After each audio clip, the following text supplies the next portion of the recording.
loving your fellow human being, is just giving a damn about everybody, not some. And you'll get it. You know, you get fundamental, basic economic understanding. Understand it's only convoluted on purpose, so people are confused, off balance, disempowered, ignorant. Okay, but supply and demand economics is not hard to understand, and defining progress in regard to free market supply and demand capitalism is not difficult. Okay, because your dollar, whatever currency you're using, okay, increases in worth. The prevailing currency in the land, whatever, and we all know in America and all around the world, the dollar, the American dollar, the Federal Reserve note, is the prevailing currency. It's not Bitcoin, it's not gold, it's not oil, it's not silver, it's not any of the fungible assets out there. It is cold hard cash. We all know that. That's what the vast majority of people use. That's accepted everywhere, all over the world, right? The dollar they'll take. And so, you know, you want to know where the heart of Satan is, where his throne is? It's at the Federal Reserve, and all these people that serve them sycophantically, all those politicians, the Congress, the Senate, that are okaying these policies to just keep on kicking the can down the road and indebting us, enslaving us more and more, calling it progress. Why? Because the years are getting longer. Wow, it's 2017 now. It's not 2001 anymore. So, yeah, this must be progress because it's 16 years later than it was. So we're progressing in time. That's about all we're doing. But as a species, as a civilization, we're not. Not socially, politically, or economically speaking. And that's what's so important and critical to understand, is just the fact that the vast majority of people working in society today are employed in jobs that revolve around the problems. The problems must be maintained in order for these people to have job security. Do you understand the implications here and how devilish this plan is, but how entrenched we are as a society, a civilization?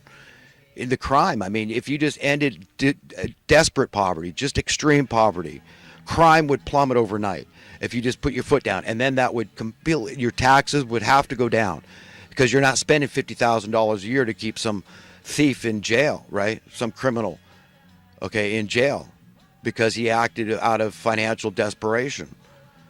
Okay, as it's a matter of fact, it is documented that this is the vast majority of crime being committed by people that are being made to feel financially, economically desperate. So you start there, and you understand it has a snowball effect. So one thing leads to another. All these people are looking for new jobs. What's going to happen? Eventually, when people are all doing useful jobs, we're going to have an awfully low work week, right? So somehow either pay has to keep going up through the roof, or we've got to get a hold of this thing, grab the bull by the horns and say, no, we're going to demand progress. That's it. Do we, the people, have that right? Why is that radical? That we're saying no to having to answer to future generations for not having done enough. And they're going to look back at, what did you do? What did you say? What were you thinking? How could you do this? What did you do to us? I mean, it's responsible for all the dubious warfare. Okay, all this stuff is interrelated. This debt, the crime. Okay, and then you get this whole industry set up, the social welfare industry.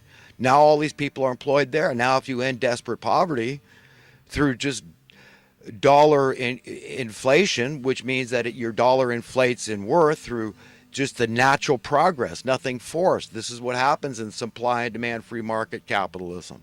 It's just a natural thing. As it gets easier and easier and easier for humanity to supply all the things they want and need. Okay, that's what's supposed to happen. That sets us free. That's how we become absolutely free. And we don't even care about money anymore. People keep going to work and serving because we've got an instinct to do that. We have an instinct not to be self-serving pissants. It's that easy. We want to be appreciated. We want to be useful. So prove me wrong. Show me a time in history. Even a time, I mean, when they let it get close. They don't want to let it get too close to where the captives are set free from their hold. Okay? Why? Because then you'll understand what set you free, and you'll never let them trick you again. So they can't give us any appreciable amount of time where it's proven that even if the whole population of a nation, of the planet, was prosperous, they can't show you that the system would break down, because it doesn't break down. It doesn't matter how many people want to be idle and not go to work and be on welfare, okay? Wouldn't even matter. Do you understand? Even Adam Smith 200 years ago alluded to this in the book, The Wealth of Nations. So what are you worried about? I mean, if you're going to look at this through God's point of view, this whole paradigm, this whole so-called economic reality that we're born into, this enslavement, this tax on our very existence, through God's eyes, look at this and see how it is antithetical to how he would have it. So it's artificial. It's not an organic suffering I'm talking about and complaining about. That's not my supplication.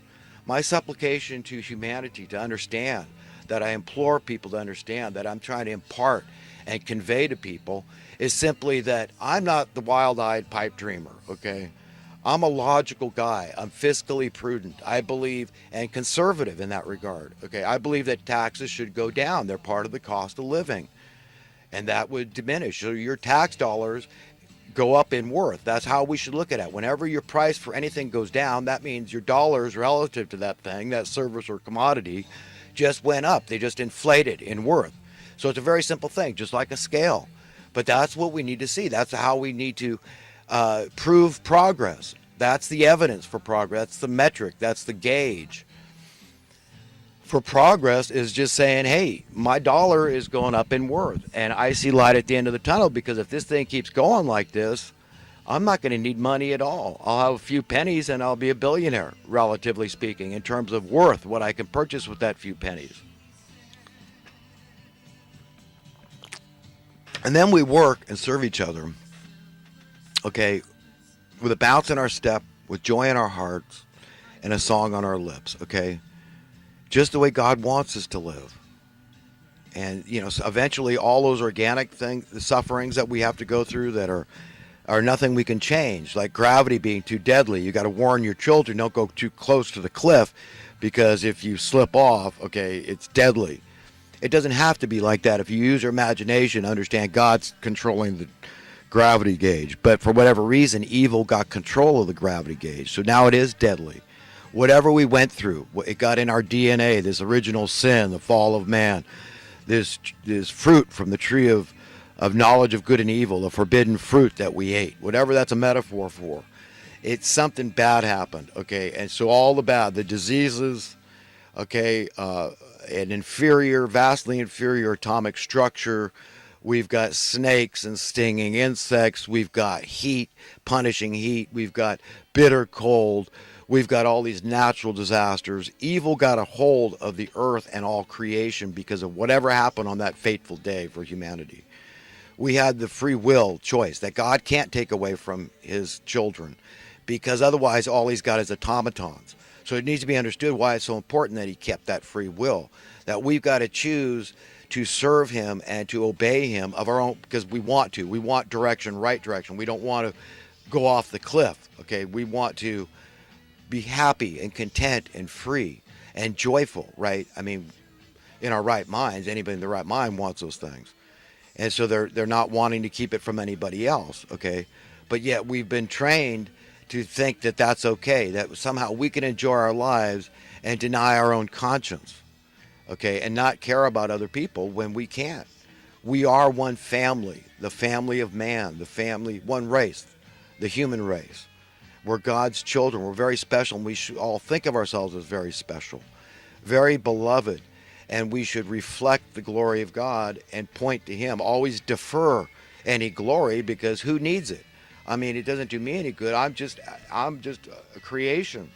I'm just a guy that just wants to be a friend of man, that wants to enjoy being a human being and believe that God's this all-powerful, loving God that can give me eternal life and a better world, that can give me a new body, that all the good things I save up, all the good deeds and thoughts and words that I do and say and think in this world are going to be stored up, all those treasures, okay?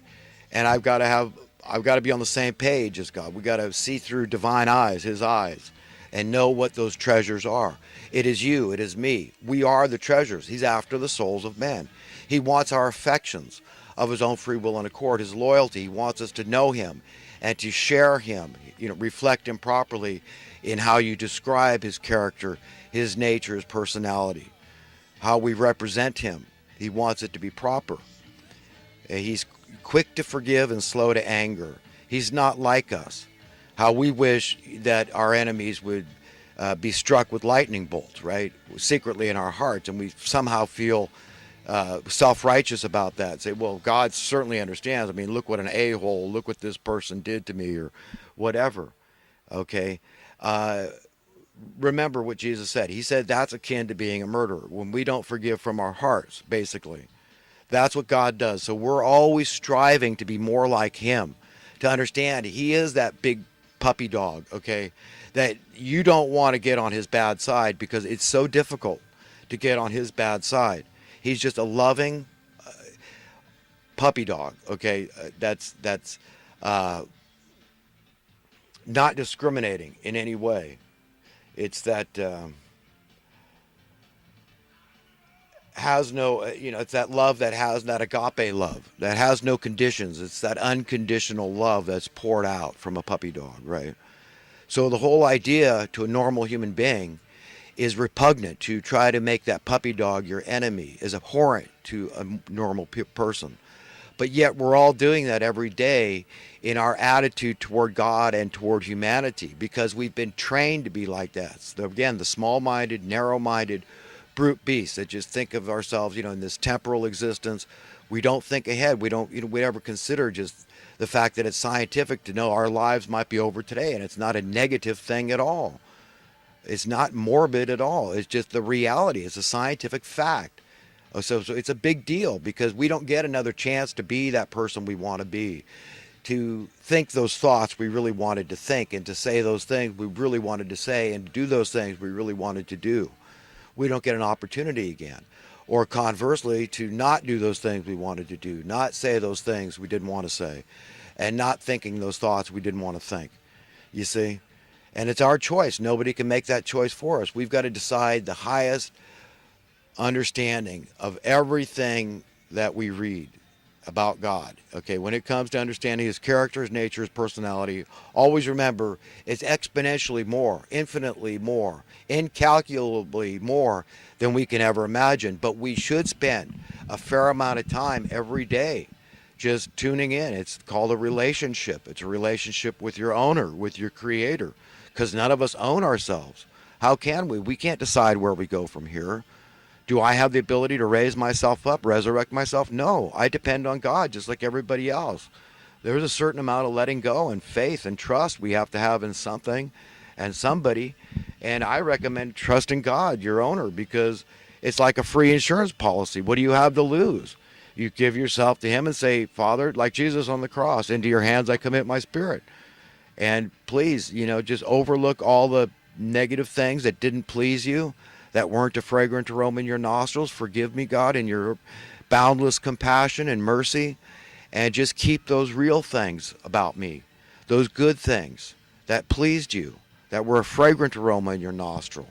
Keep that character and that nature that was like you, and give me the world that I deserve, that I am deserving of, that I'm worthy of, that I've been awaiting patiently or even anxiously, that really want your will to be done on earth, but I know it's to be done on your side, so on your time. So I have to be patient with this whole thing. It's taken a long time to work itself out, but we all have to understand what that means to work itself out. Well, we're no longer beholden to the money masters from birth, enslaved by this tax on our very survival that is innocently called, euphemistically called, a cost of living. I mean, it's just madness that we all are trained to accept as normal. Oh, well, you go with the flow, the path of least resistance. Don't buck the trend. Go along to get along, right? Bury your head in the sand. Ignorance is bliss. All this is philosophy of the world, the way the world will define something. I mean, there's so many words that are like that that people don't discuss. I mean, if you take the term government, okay, what does that mean? To me, if I'm thinking constitutionally, I know the only legitimate government is we the people. But if I'm thinking secularly, worldly, the definition would be what? A bunch of bureaucrats and politicians, right? And quasi proxies of the government. Okay, that's what we would think of. The judicial system, right? That sort of thing. The Supreme Court, that would be the government, right? But we know so often they are not representing the will of the people. We know, for instance, it was a blatant fact, reality glaring us all in the face in 2008, when over 90% of the American people did not want to give that bailout. Did that stop it? And these politicians are supposed to be representing us, and I don't hear more outrage about this. I don't hear Alex Jones's guest just saying, let's go back to recent history. People say if you don't learn from history, you're doomed to repeat it again. Well, what are we asking for now? We keep borrowing more money. What is that? That's just doing the same thing over and over. That's kicking the can. Okay, that's beating our head against the wall. That's saying, okay, we've acquiesced, we've capitulated to their will, their whims. Whatever the Federal Reserve says, they're God, they're above all. What Alan Greenspan said, right? Nobody can supersede the Federal Reserve. That's what he said. Those were his words. Well, in a nutshell, I mean, maybe not verbatim, but essentially that's what he said, that the Congress, the Senate, nobody can overrule him. The president, nobody.